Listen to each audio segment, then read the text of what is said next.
Good evening. Welcome to BilingualWe. I'm Christa Jimenez, the owner of Pura Vida Moms, and I'm really excited tonight to be here with Marianna Henning Du Bosq. She is from Bilingual Avenue. We're going to talk about our family's bilingual plans and her bilingual model at home. But first, I just want to say I know that you probably see that Heather's not here tonight. Today was her first day of school, and she teaches in Wisconsin, but she lives in Illinois, so she does a 3-hour commute, and it couldn't work out today. She usually doesn't work on Mondays, but being the first day of school, she had to work. So it'll be just Marianna and I today, and we're super excited. Welcome, Marianna. Thank you. I'm so excited to be here. I've been watching for a while, and I'm excited to be joining you live. Well, I'm really excited to have you, and I'm really excited to chat. So we're just going to kind of jump right into first just talking a little bit about your bilingual story. How or why are you bilingual? Sure. So I was born in Caracas, Venezuela, and I always like to tell people that I was monolingual for almost 13 years. So whenever parents come up to me and say, my child is 8, 10, 15, can they still become bilingual? I can tell you from personal experience that you can, with the right amount of exposure, need, and by keeping the vocabulary that you teach your children relevant, you can do it. So my family moved from Venezuela to the United States, like I said, right before my 13th birthday. And I came at a time in middle school where the last thing I wanted to do was not fit in. So talk about a need to pick up the language. So both my sister and I were in those middle school years, and we really worked hard. We're really lucky to have my parents very involved, and that's how we learned our English. So were your parents bilingual when they came here? My dad was actually fluent. He had learned English from a really early age. And then my mom also had a really good working knowledge of English as well. But we'd had like a little bit of schooling, now that I think about it, similar language model where you had a few hours, if that, a week of English instruction. Not very practical, with not a lot of context. So I like to say that I knew a lot of lists. Like I could tell you all my fruits, all the numbers, maybe all the articles of clothing. But in terms of putting sentences together, it wasn't something that we felt comfortable at all doing. Wow. That reminds me a lot of, we had Callie last week, who's also Venezuelan and also came to the States at the age of 13. And she talked a lot about wanting to fit in and English being something that she just had to learn right away because she wanted to keep up. So, but that's neat that your parents were bilingual so they could advocate for you and at least practice with you at home. So did your parents only speak Spanish to you at home once you moved to the States, or did they switch over to English? Yes. So to this day, it's only Spanish. And for a few reasons, it felt more natural. They knew that it was the connection to our cultural traditions and our roots. But also, my little brother was only 5 years old. So they knew, if we switched to English, even though it would have been really helpful to get that additional exposure, they knew that if they made the switch, it was going to be really difficult for my brother. And because my sister and I had formal schooling in Spanish. So, our foundation was all set, but not so much his. So to this day, all Spanish. That's awesome. That's really cool. And we'll talk about this a little bit later. Something that came up in our BilingualWe group is speaking Spanish among siblings. But first, I want you to tell us what your bilingual plan looks like at home. Sure. So we do the one parent, one language policy. I've got 2 little ones. My daughter's 3, and then my son is just shy by about 2 weeks of his first birthday. And so we do the one parent, one language model where I speak to the kids exclusively in Spanish, and then my husband speaks to them exclusively in English. And that decision was really simple for us because my husband doesn't really speak Spanish. He understands a little bit. So we knew that if I wanted them to be bilingual, which he also very much wanted to, it was really going to have to fall on me. So for all those parents out there who feel like, you're speaking the minority language or the target language and you feel alone, I feel your pain. My daughter goes to school all day in English. So she's bombarded with that community language. So we have to work extra hard to create that exposure and that need. But so far it's worked really well. I mean, we've done a really good job at setting the expectations of when to speak what language and to whom. And we've created a lot of positive experiences with Spanish. And, we make our adjustments as we need to. We did live in Germany for a little bit, and my daughter went to school in German. I spent a lot of time with her in Spanish, and actually her English exposure was pretty limited. My husband was at work. He spent a lot less time with her. So we had to make that switch when we came here. And really, we just have to kind of change our conditions and make adjustments where you need to, but you can make it work. So is she aware? She's now aware. I have a 3-year-old and a 1-year-old, so it's kind of cool. Our kids are the same age. And my daughter's now starting to be really aware of who speaks what. And so when, and sometimes she'll ask, why are you speaking English to that person? But is your daughter aware, you say that to whom she's to speak Spanish and English. Is she aware of how, like, that bigger hierarchy? Is that something that she can name, or is it, how do you do that with her? Sure. So this is actually really interesting, and it's a strategy that I tell parents to do. So children that are 24 months or older, just like they know that mommy wears certain shoes and daddy wears certain shoes, they also know what type of words each parent or each individual does. So if your child is, for example, saying something to you, like if she's were to say something to me in English, I would say, that's how daddy says it, but how does mommy do it? And we started that around 24 months. So that's pretty young that you can do that. And so now she actually loves it. She'll be like, but now she can say Spanish or English. Before it was mommy words, daddy words. Now she knows, and she loves that game now. Like, what does Lula speak? That's my mom. Spanish and English. And she loves to say that daddy only speaks English and only a little bit of Spanish. And that's really neat for her. And just the other day, we were at her swim practice and then her swim class. We're in the bathroom, we're getting changed, and she overheard someone else speaking another language. And I think it was the first time that she was like, that's not a language I know. She's so used to knowing English and Spanish and being able to pick up those subtleties that she kind of had this revelation of, oh, mommy, what are they speaking? That's something new. So that was really neat. Oh, that's so awesome. So, so you chose the plan because your husband speaks English and you speak Spanish. Is there anything that's hard about one parent, one language? Yes. So I think the biggest obstacle was what I thought was going to happen versus the reality. I was so worried that my husband was going to feel left out when we did family dinners, for example. I knew that if I switched to English, yes, it'd be more inclusive for him, but that was going to be an opportunity that I was losing. Every time I switched to English, that's less exposure that the kids were going to get. So I was lucky that my husband was really on board, and we said, okay, we're going to do this, and we're going to do it 100%. And it was that fear that he might be feeling left out that was almost a mental barrier. Even though I had studied this and I knew the model worked, it was a little bit of a hurdle to really mentally get over it. And then the reality is that he really doesn't miss very much. He's able to pick up just enough context clues. You know how parenting is, even just with even just body language. Now at this point, she can carry a conversation in Spanish and English back and forth. He doesn't really miss anything. He knows that if he doesn't understand something, he can ask. And now my daughter's taken on that translator kind of role. So she knows, and we sometimes will kind of play on it and say, oh, can you tell daddy this? Because he may not understand what that is. So it's a lot of that fear, but it's important to just have that communication, that open communication with your partner first, to really understand that there is value to sticking to one language, not because your child's going to be confused, but because you're going to lose that exposure. And then just make it so that it's okay to ask something if you miss a little bit of the context clues going on. Well, and that's so neat, because when you are home and you're in your family unit and things are happening, you're right. There's body language, there's context, there's all these different things going on. So the other parent isn't going to miss out a ton. Mm-hmm. That idea that she's translating and helping is really cool. Taking ownership of like being the go-between mommy and daddy is really cool. You said that she goes to school in English all day. Is that a choice, or is that something that is just what's available?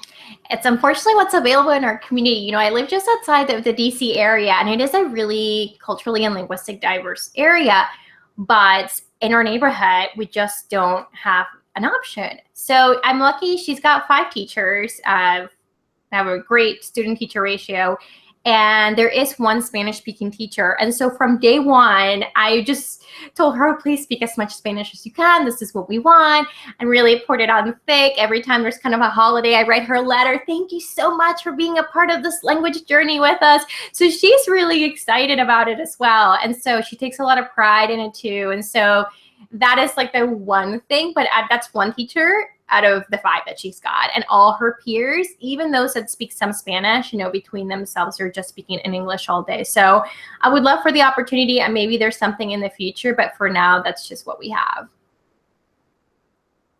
Yeah, it's really difficult because we have a very limited number of spots of bilingual schools, and they kind of tend to come and go, and we don't really have schools nearby that have been bilingual through the whole 5 or 6 year career. And that'd be another whole entire series of how to fight for the bilingual school.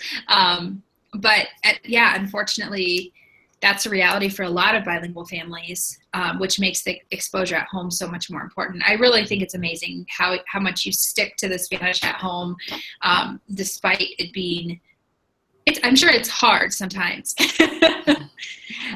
And then do you and your husband, you speak English to each other? We do. And it's interesting, when we were in Germany, that's when I actually got to see how much she was picking up passively, just from the conversations my husband and I had with each other. And I could tell that it was passive knowledge that she was gaining, because it was terms that weren't sort of related to what she was saying. It was things that she would hear us say. So that was really interesting. But so I try to have as much family or friends over that do speak the Spanish. The big thing that I want, and I know not everyone can do this, is for her to realize it's not this one language that only my mommy speaks, but a lot of other people do as well, just so she sees the value in it as well. And so that's huge. And we struggle with that sometimes because we don't have a wider community as much here in Denver that are close to us that we see every day that speak Spanish. So there has been points where either my daughter doesn't understand that not everybody speaks Spanish, or where she doesn't think that anybody outside of our house speaks Spanish. And that can be tough. Right. Yeah, exactly. And it's important. Sometimes it's harder with peers, because in a perfect world, I plan all these Spanish play dates, and sometimes the kids end up speaking English. So I have to be pretty intentional. Luckily, usually if I'm planning a Spanish play date, the other mom wants the kids to speak Spanish as much as I want. So sometimes it just means we sit by them and we, the adults, speak Spanish, and that's enough of a trigger for them. Sometimes that means that we need to create a kind of an activity, or maybe read a book in Spanish to sort of set the tone. So it takes a little bit of work to get it going. But I always go back, when I talk about in my podcast and with my members, is set those expectations. I mean, we set those expectations with behavior, with discipline, with manners, with how you treat your brother and your sister. You can do the same with language. It may be a little bit harder, but continue to set those expectations. Children really, for the most part, respond really well to that kind of structure. So that's something to keep in mind. Yeah, I'm with you on routines and structure. So let's talk a little bit about, you have founded Bilingual Avenue, which is a great resource for bilingual parents. And one thing that I know that you do really well is help people set and stick to their bilingual plans, which I never thought was very important, I'll be honest, because both my husband and I determined that we would speak Spanish to our kids, and that was just the way it was. And it was great for the first 2 years. And then by year 3 here, where my daughter has some really high level questions and things, and I want to relate to her feelings wise in my own native language, we didn't really have a plan. The plan was just that I would always speak Spanish, but sometimes that doesn't work for me. And so I'm really curious to hear kind of some of your insights on the bilingual plan and what you advocate for. And I guess that's a big enough question to start with. Sure. So what I did through my time in Bilingual Avenue and in the classroom working with dual language learners, I had an opportunity to work with a lot of bilingual families. And I wanted to see, okay, what's happening? What's working for the most families that are having the greatest success on the language journey? And I put success in quotations because success looks really different for everyone. But essentially, it's for those parents whose children are achieving high levels of fluency in their target language. And I saw 3 different things. The first thing is that these families had set goals for their children of what they wanted them to achieve. And sometimes parenting goals can sound a little strange, but we do a great job at setting personal, professional, health, even financial goals. And you can still set some goals around your language. So when I think about goals, I tell parents, think about your vision. In a perfect world, what would you want your child to be able to achieve? Do you want them to be able to speak a language, or do you also want them to be able to read and write that language? Because that's going to take you on 2 very different paths. If your child's not learning that target language in school, then someone's going to have to teach them how to read and write. So is that you? Is that someone else? So think about what goals you want them to achieve, and then think about what goals you're going to set for yourself to help them that. Are you going to teach them the alphabet? Are you going to teach them how to read? So that's sort of the what you want them to achieve. The plan is how you're going to get there, because you can make this great vision, but if you don't really outline how you're going to get there, then it's going to be much more difficult. Your progress is going to be much slower than if you think about your end state and your outcome with your children. So language policy, like the one parent, one language, is just one element of that. So what we do in the members club is when everyone, that's kind of the first test that they do, is they have to think through their language plan. So I'll tell you some of the kind of the big themes that we look at. The first thing is we really focus on getting into the right mindset when you're thinking about your language plan. And this kind of sometimes feels fluffy to people, but it's so important. It's important for you to dig deep and say, why do I want my children to be bilingual? I read all these great articles about, oh, bilingual people can make more money because they have more access to jobs. I've yet to meet a parent who's just doing that because they want their children to get a job, you know, in multiple languages. It's usually a cultural connection, empathy for others, kind of raising global citizens. So it's important to kind of outline why you want to do this, maybe some failures that you've had in the past and what you learned from those failures and what your vision is for your children. So that's the first thing, getting into the right mindset. The second thing we do is we dive into the mechanics. So we're looking at where your children are going to be getting the exposure, how you're going to create a need to use that language, who are the role players that you have at your disposal? Is it family? What friends do you have? What resources? And the key here is that no family dynamic is going to be perfect, right? Most bilingual families have limitations. You have a community language that's bombarding your children. Maybe there's no one else that you know that speaks that target language. Maybe your children are pushing back. So the thing about the plan is to be as honest as you can. What are all your obstacles? Lay them out there. And then we're going to break down one by one what we do that. So that's the second thing. The third thing we do is we monitor the progress. So where your children are in terms of their milestones and their progression in language. So maybe they're at the stage where they're only understanding, but they're not wanting to speak that language to you. Maybe they're making full sentences. So where are they? That's going to help you to determine things. And another thing that I really like to encourage families to do is take a look at where they're getting the exposure in your target language, but don't guess. Actually take the time to reflect. So one of the taskings that we get for homework, all our members in the Bilingual Avenue Members Club, is they take one entire week and they jot down where the exposure is coming from. Is it from you? Is it from songs? Is it from the classroom? Is it from a DVD? Where is it? So they take an entire week, and almost everyone has had some great revelation. Parents will say, you know, I'm so focused on making the academic part of Spanish that I realize I'm not playing any games with them in Spanish. We're not having fun. So it's been really kind of eye-opening to take a look at your week. And then the last thing that we look at is we create systems to hold you accountable. So you've done all the work to think about how you're going to help your children, to set your goals, but then you have to make sure you follow through. And so sometimes that's through personal accountability, and we come up with some ways to hold yourself accountable, some external accountability, how and who is going to be in your village to hold you accountable. And we work on things like motivation. I like to say that motivation is like a muscle. You have to kind of work at it. So what's your mantra? What's going to motivate you to keep going forward?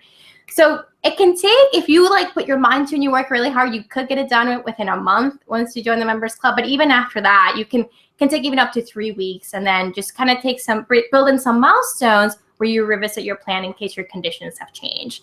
So it sounds really daunting, but it's the kind of thing that you have to do one time and then you make adjustments, and it can provide you with so much clarity. So it's that one thing that can really boost you if you're feeling stuck. Take the time to write a plan, and then you will see some really great progress. That's awesome. What really sticks with me is the tracking your language exposure, because I sort of did that informally when I was realizing that my daughter was speaking a lot more English. And when I tracked it, I went, Haha, like we're listening to music. I have NPR on constantly. We're listening to music in English. And so she was coming up with like, she'd come up and be like, Hillary Clinton for president, mommy. And I'm like, where is she get? Oh, NPR. Like what I think is passive language exposure for me, something maybe I'm in the kitchen doing this. She was actually, glomming onto as language exposure. And so we've had to really switch, like to listening to music more in Spanish, and because there is so much second language exposure that we're not even aware of sometimes, that it's really hard to counteract that. So I love that step. So we're going to talk a little bit this week about our nerdicle of, it's from Colorín Colorado, which is just a group that helps parents advocate for their bilingual kids. All of their resources are in multiple languages. It's a great site and resource. It'll be in the show notes. But the guide this week just talks a lot about, and I want to connect this idea of language policy to books and the importance of reading with your kids. What does your reading in Spanish look like at your house? I'm so glad you touched on books, because I say that's like kind of my secret weapon. There's so many ways to really promote language development with books. It's other than your one-on-one interactions with your child, and playing books is really what's going to make a difference, because it allows you to, and this is what I think about with my daughter, books does two different things. It allows me to introduce new words in Spanish, because sometimes you get so caught up with the routine, brush your teeth, put on your shoes, let's get out the door. And we don't add a lot of depth to those interactions. So books allows me to introduce a lot new vocabulary.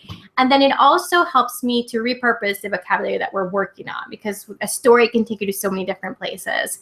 So we do two big things that I think really make a difference in our family. One is we have bedtime stories every single night, even if we're running late. And we read to her in two languages. My husband does English and I do Spanish. We also do it with the little one first, and then we move on to my daughter. And so it's every single day. We have a big library that we made, and it's like the central part of her room. So even if my husband and I wanted to cheat, there's no way she's going to go to sleep without saying, wait a minute, what about story time? Because it's a really present thing. And if she's bored or wants to change from her toys, the books are really permanent there. So I think reading can really be a big boredom buster if you make it a central part of who they are. Just having that visual makes that great connection. And the other thing is we go to the library twice, every other Friday without fail. So it's a big thing. She knows that when the baby wakes up from her first nap, we have a quick lunch, and then we get in the car, and I involve her in the entire process, from checking that we put all the books in the basket from the last time we rented them, to going and returning them to the librarian. We always ask the new librarians what their names are. She gets on her little stool and helps me to check out the books.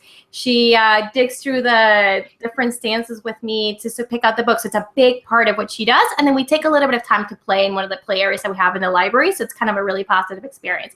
So we built those things in. I think a lot of parents sometimes when they hear library, they're like, oh, but I may forget, and then I'm going to run a library bill of overdue books.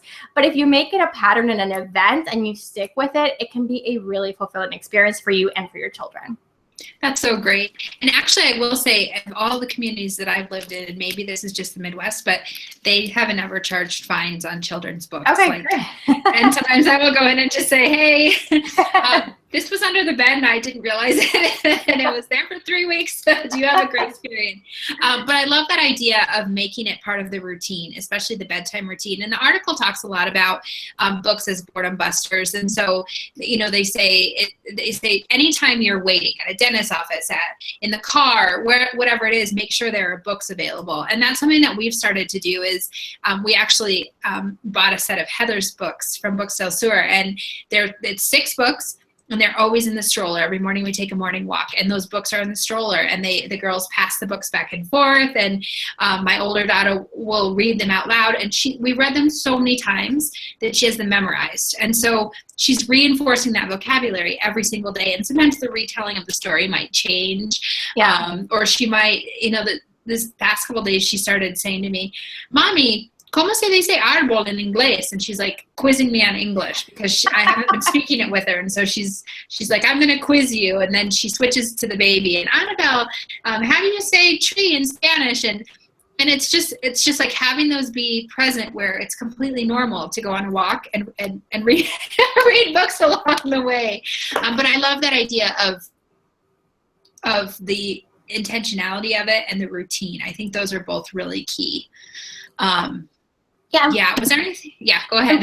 If you're also struggling to find books in your target language, it's also a great place to do that. So, we were lucky that we've got a really great selection in Spanish, way bigger than anything I could ever afford. It'll take my lifetime for me to kind of keep that up. So it's another really fun thing to continue to add books. Also, audiobooks are a really big thing that we do. So on car rides, the selection can be a lot smaller. In our library, we hardly can find any Spanish books. But a thing I encourage parents to do is to record some of you reading in the target language, or get a family friend, someone else that speaks the target language. They're going to be really excited to do it. There's an app, if you have an iPhone, it's called Just Press Record. It's really simple. You really just pop it in, and it immediately turns it into an MP4. And if you've got other Apple products, then it immediately uploads everywhere. So it's really easy. Just get a book, record yourself, make the little sound for turning the page, and there you go. You got an audiobook to do in the car.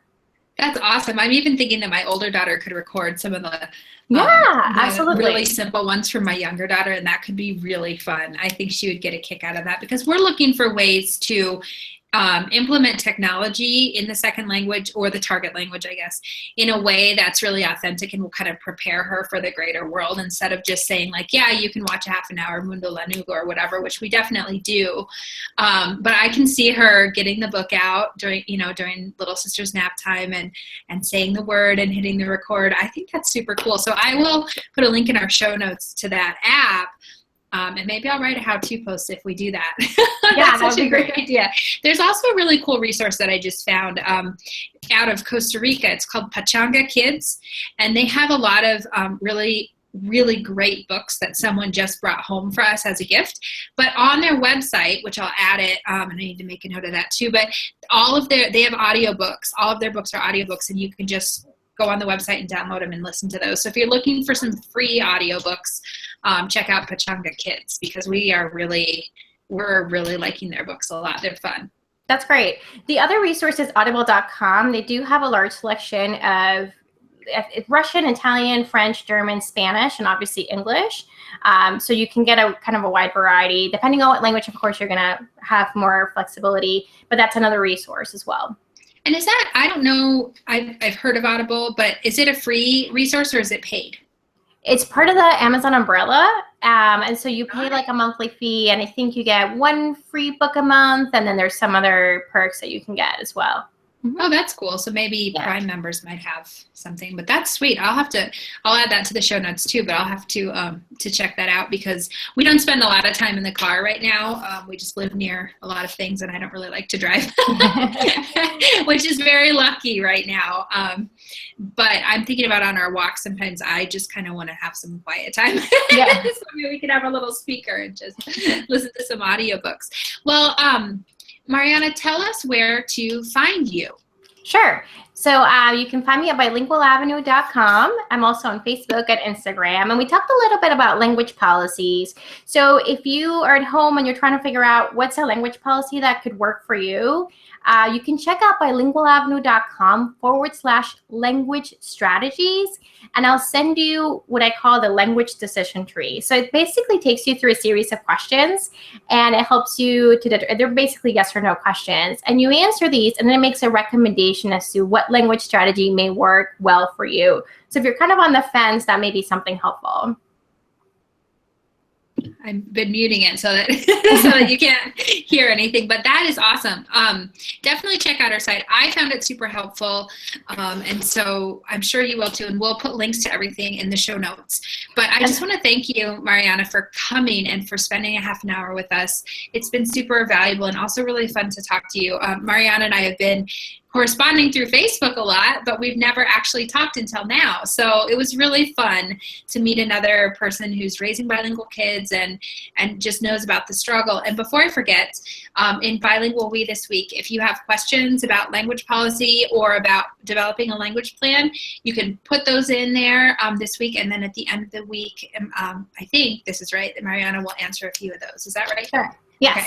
And I'll say as well, if you like audiobook, we've talked a lot about audio. There is also the Bilingual Avenue podcast. It's released every Tuesday. And so in there, I interview parents that are also raising bilingual children. We talk a lot about the challenges and what you can do experts in the area of raising bilingual children, so I get to pick their brain. And then I also do question and answer episodes that I get from either my members or from the audience. And so we kind of troubleshoot that. So that's free to you. Again, if you like audio, it can be really fun. You can listen to it on your walks or if you drive. And you can just get that on the iTunes app or Stitcher Radio, wherever you catch your podcast. Yeah, and I subscribe to it on Apple, and it's great. It comes and it automatically downloads every week, and so we've enjoyed that. Again, I don't listen to it on the walks because it's in English, but right, there we go. You know.